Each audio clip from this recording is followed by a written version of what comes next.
ఈ 25 వసంతాలకు సంబంధించినటువంటి మొత్తం చరిత్రనంతా కూడా యావత్ తెలంగాణ సమాజం నెమరు వేసుకునేటటువంటి సందర్భం ఇది. మేము కూడా బీఆర్ఎస్ పార్టీ నుండి జరిగినటువంటి అనేక ఉద్యమాలు చేసిన త్యాగాలు అన్నిటినీ గుర్తు చేసుకుంటున్నాం.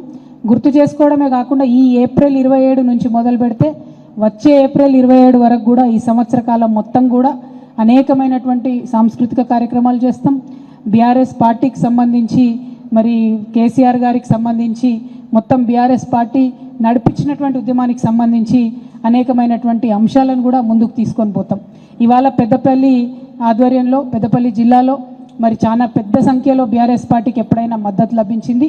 ఈ రజతోత్సవ సభకు కూడా మరి పెద్ద ఎత్తున పెద్దపల్లి జిల్లాలో ఉన్నటువంటి అన్ని నియోజకవర్గాల నుంచి, అన్ని మండలాల నుంచి, అన్ని గ్రామాల నుంచి కూడా పెద్ద ఎత్తున కార్యకర్తలు, తెలంగాణ రాష్ట్ర సమితి మంచి కోరుకునేటటువంటి వాళ్ళు, తెలంగాణ రాష్ట్రాన్ని ప్రేమించేటటువంటి ప్రతి ఒక్కరు కూడా ఈ సమావేశానికి రావాలని చెప్పి ప్రత్యేకంగా మేము ఆహ్వానం పలుకుతా ఉన్నాం. ఎందుకోసం అంటే సభ ఏర్పాట్లే అద్భుతంగా సాగుతూ ఉన్నాయి.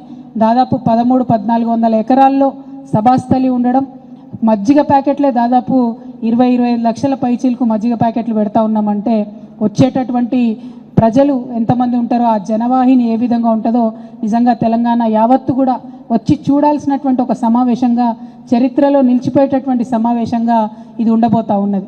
అంటే మొన్నటిదాకా మనం కుంభమేళా గురించి మాట్లాడుకున్నాం. ఇవాళ తెలంగాణ కుంభమేళా ఇదని చెప్పుకునేటట్టుగా నిలబడుతుంది. కాబట్టి ప్రజలందరూ కూడా పెద్ద ఎత్తున రావాలని చెప్పి మరొకసారి ఆహ్వానం పలుకుతా ఉన్నాం.